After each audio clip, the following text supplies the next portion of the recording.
নমস্কার বন্ধুরা, tasty food কিচেনে তোমাদের স্বাগত। আজকে আমি টেস্টি ফুড কিচেনে রান্না করব potato crunchy fry. Crunchy fry নাম দিয়েছি কেন, খুব যেভাবে যেই রেসিপিটা আমি করছি, যেভাবে এত সুন্দর আলুর যে ফ্রাইগুলো একদম মুচমুচে হবে, তার জন্য মুচমুচের জন্যই তার নাম কিন্তু আমি ক্রাঞ্চি দিয়েছি। দেখো, তার জন্য আমি দুটো আলু নিয়েছি, দুটো আলুতেই বেশ কিন্তু অনেকগুলো কিন্তু ফ্রাই হবে। আর এইভাবে দেখো সরু সরু করে স্লাইস করে করে কেটে নিয়েছি। তো কেটে নিয়ে বেশ ভালো করে আলুগুলোকে ফার্স্টে ধুয়ে নিতে হবে। ধুয়ে নিয়ে বেশ মিনিট 2-3 ধরে আলুটাকে কিন্তু জলের মধ্যে চুবিয়ে রাখতে হবে। তো আলুর একটা কষ থাকে, কষটা বেরানোর জন্য এটা করতে হবে। তারপরে এটা জল ঝরানোর জন্য একটা ঝুড়ির মধ্যে দিয়ে দিতে হবে। এদিকে আলুর জল ঝরছে, আর এদিকে আমি একটা ব্যাটার তৈরি করে নিচ্ছি। তার জন্য 1 কাপ নিয়ে নিয়েছি ময়দা, দিয়েছি পরিমাণ মতো তার মধ্যে লবণ, আর যে যেরকম ঝাল খাবে সেরকম গোলমরিচের গুঁড়ো একটু দিয়েছি, চিলি ফ্লেক্স, আর দিলাম একটু মুচমুচে হওয়ার জন্য খাবার সোডা। আর দেখো, আমি 1 প্যাকেট জলজিরা দিলাম। জলজিরা বা চাট মশলা তোমরা দিতে পারো, আর না থাকলে এটা স্কিপ করতে পারো। আর এটা আমি দিলাম কিন্তু ম্যাগি মশলা। এই ম্যাগি মশলাটা কিন্তু মাস্ট, এর মধ্যে ম্যাগি মশলা দিতেই হবে। ম্যাগি মশলাটার যে ফ্লেভারটা, তাতেই কিন্তু এটা খেতে খুব ভালো লাগবে। তো ব্যাটারটাকে কিন্তু খুব একটা পাতলা করব না, আবার খুব ঘন করব না। তার জন্য ব্যাটারটা কিন্তু খুব আস্তে আস্তে অল্প অল্প জল দিয়ে করতে হবে। আর তোমরা দেখতেই পাচ্ছ ব্যাটারটা একদমই প্রায় রেডি হয়ে গেছে। চামচ দিয়ে এইভাবে এইভাবে নেড়ে আমি ব্যাটারটাকে করেছি। আর এই ব্যাটারের মধ্যেই পরপর আলুগুলো চুবাবো। চুবিয়ে দেখো, আমি আর একটা থালা নিয়েছি, তার মধ্যে আর 1 কাপ আমি ময়দা নিয়েছি। এইবার এই ময়দার মধ্যে ওই ব্যাটারে চুবানো আলুগুলোকে পরপর কোট করব।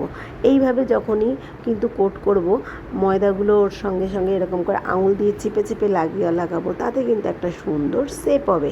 ওই শেপটাতেই কিন্তু দেখতেও দারুণ লাগবে। আর পুরো এই যে ময়দাটা উপরে লাগাচ্ছি, সেটা দিয়ে কিন্তু জিনিসটা খুব সুন্দর ক্রাঞ্চি হবে। এইভাবে দেখো, আমি সমস্ত কোটগুলো করে নিলাম। তো তোমাদের আমি 3-4টে কোট করা দেখিয়ে দিলাম।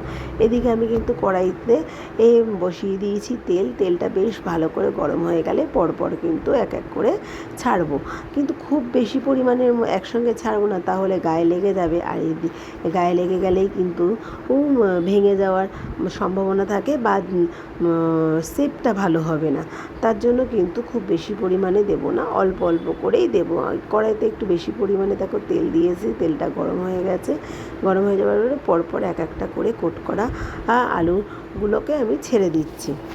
তো বন্ধুরা, তোমরা এইভাবে এই রেসিপিটা একদম 10 মিনিটের মধ্যে খুব সহজেই করে নিতে পারো। আর দেখো, বাড়িতে কোনো গেস্ট হলে, বাড়িতে কিছু নাই, তখন কিন্তু চা বসিয়ে চায়ের সাথে কিন্তু এটা তোমরা সার্ভ করতে পারো। খেতেও যেমন জাস্ট, তো একদম ওরা কিন্তু প্রথমে বুঝতেই পারবে না এটা কি। তুমি যখন রান্না করবে, এটা দিয়ে এতই সুন্দর একটা স্মেল বেরোবে, মনে হবে যেন তুমি চিকেনের কোনো রেসিপি করছো। এত সুন্দরই কিন্তু এর ফ্লেভার গন্ধটা বেরায়। আর দেখতেও কিন্তু দেখো বন্ধুরা, জাস্ট কিন্তু দারুণ। আমি কিন্তু এইভাবে পরপর সব ফ্রাইগুলো করে নিলাম। তারপরে কিন্তু এইটা আমি প্লেটে সার্ভ করবো। তো বন্ধুরা, তোমরা অতি অবশ্যই একবার এই রেসিপিটা ট্রাই করো। আর ভালো লাগলে কমেন্টে আমাকে জানিও। ফেসবুক থেকে দেখলে একটা ফলো করে রেখো, আর ইউটিউব থেকে দেখলে একটা সাবস্ক্রাইব করে রেখো নতুন ভিডিও পাওয়ার জন্য। এরকম নতুন নতুন তোমাদের আমি ভিডিও দিতে থাকবো। তো আমার ভিডিওগুলো তোমাদের কেমন লাগে অতি অবশ্যই একটু জানিও বন্ধুরা। আর দেখো, তোমাদের আমি একটা এই পটেটো ফ্রাই ভেঙে দেখাচ্ছি। আর তোমরা হাত দিয়ে আমি নাড়াচাড়া করছি, দেখতেই পাচ্ছ যে কতটাই মুচমুচে হয়েছে, আর ভেতরে আলুটা কতটা সিদ্ধ হয়েছে তোমাদের সেটা আমি একটা ভেঙে দেখাচ্ছি। জাস্ট দেখো, আলুটা দেখলেই তোমরা বুঝতে পারবে যে ভেতরের আলুটাও কিন্তু দারুণ সেদ্ধ হয়েছে। থ্যাংক ইউ বন্ধুরা, আমার ভিডিওটা দেখার জন্য অনেক অনেক ধন্যবাদ।